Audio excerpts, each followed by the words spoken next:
What if solving behavior problems in your classroom were as easy as asking students to circle up?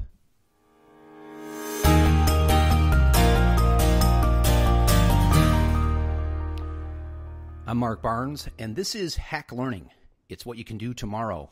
Today we're talking about restorative justice. And in the open, I said, what if you could solve your problems in classroom, issues with students, behavior issues, disruption, with something as simple as a circle? I think you can. There's more to it than that. But in the new Hack Learning book, Hacking School Discipline, 9 Ways to Create a Culture of Empathy and Responsibility Using Restorative Justice, authors Nathan Maynard and Brad Weinstein offer one hack called Circle Up.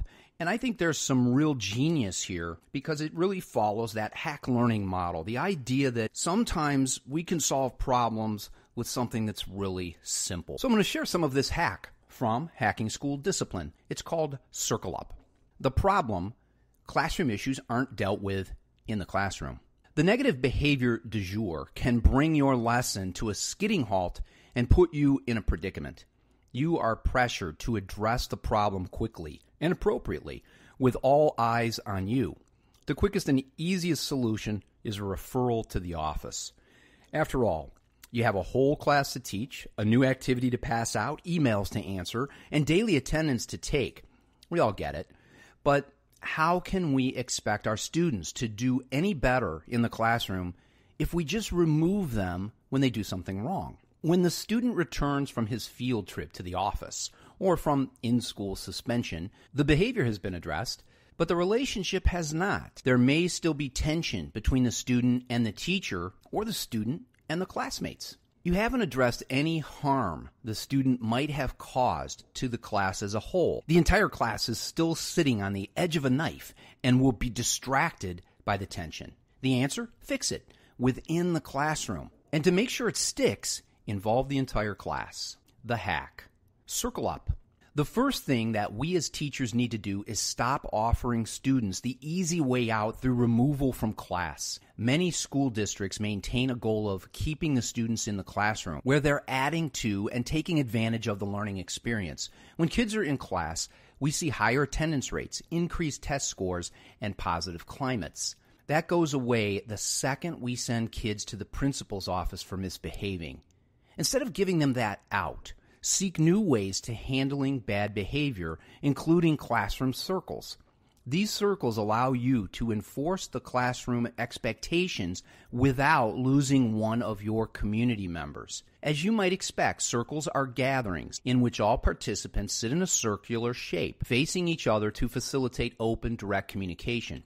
Circles provide a safe and supportive space where everyone can talk freely about sensitive topics, work through differences, and build consensus. Best of all, circles invite shared power and responsibility. Circles don't have to be used only during times of conflict either. Start your class with a check-in circle as a great way to begin the day, and invite students to share their feelings and listen to others. Here are some options. Have all students sit in a circle.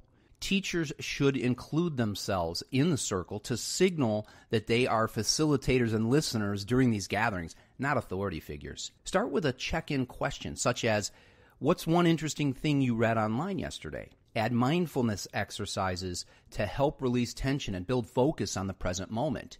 Devote at least 5 minutes to circle time each morning and gradually expand as students get more comfortable, or decrease the time if you have other items on your agenda that take priority. Always allow students to opt out if they choose. Remember that restorative practices center around respect. What you can do tomorrow: create a safe place. Students should be able to sit face-to-face in a circle, either at their desks or in freestanding chairs, and should feel safe doing so, and safe in the circle itself. Establish right away that this is a no-judgment zone. There will be no assumptions or subjective statements, and students can feel safe physically as well. Establish expectations. Use a talking piece as the identifier for the person who currently holds the floor. This keeps everyone from talking at once. Set strict guidelines or facts only talk. Tell students that they can openly discuss issues, but only if they use affirmative I statements. Promote communication. Praise open dialogue and productive conversations. And thank anyone who feels comfortable enough to share. Example, wow, that must have been tough to admit in front of everyone that you feel embarrassed coming into class sometimes. Thank you for letting us know. I appreciate you. Praise empathy. Praise any student who demonstrates empathy to help build appreciation for it.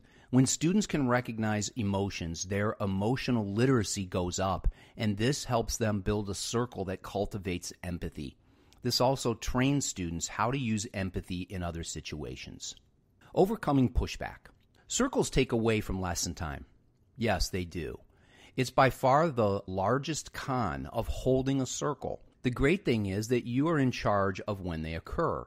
You can call an audible to get the class back on track, like Elmo, enough, let's move on. Or simply pause. This takes too long. Investment in classroom climates and school culture doesn't pay off overnight. The time you put into facilitating a circle is advantageous to your climate, the students, and the number of redirections you will have to do in the future. We normally start the school year using 1 to 2 restorative circles per week. By the end of the first quarter, we've seen the use of circles go down to 1 every other week, and then even less. Isn't this a collective punishment? This is a collective investment into building culture. It invites shared power into misbehavior, creating a strong sense of classroom community. The classroom community promotes self-responsibility and effective action after a circle takes place. Instead of viewing it as a punishment, frame it as an opportunity for all students to be heard and for behaviors to improve. Nathan Maynard and Brad Weinstein, authors of Hacking School Discipline, 9 Ways to Create a Culture of Empathy and Responsibility Using Restorative Justice, share a hack in action in this hack called Circle Up, where they give you a picture of what this looks like with a real anecdote from their space. And as you know from other books in the Hack Learning series, each of our hacks ends with a hack in action. And this is so valuable because it's great to see these steps. It's what we do. We take a problem, we give it this simple hack. Circle Up is simple, and you heard the steps provided in the chapter. I think you can envision them and think, yeah, that sounds simple. But it really helps to see that story. So I hope you'll check that out in Hacking School Discipline. You know, when I started teaching, I was a hard-nosed, my way or the highway traditional teacher. I thought kids should just do as they're told. And it took me a long time to realize that that just doesn't work. That's an old school attitude. And it's just not right for today's kids. I think that if we use restorative practices and we take the specific hacks like Circle Up and we invest in those strategies, it's a long-term investment in our kids. And isn't that really what we want? And you know, once you do this, you'll create this incredible community and ultimately learning will increase. And that's the built-in value. Check out Hacking School Discipline today. You can find it on Amazon, Barnes & Noble, and over at hacklearningbooks.com, along with everything else from Times 10 Publications. Thanks for listening.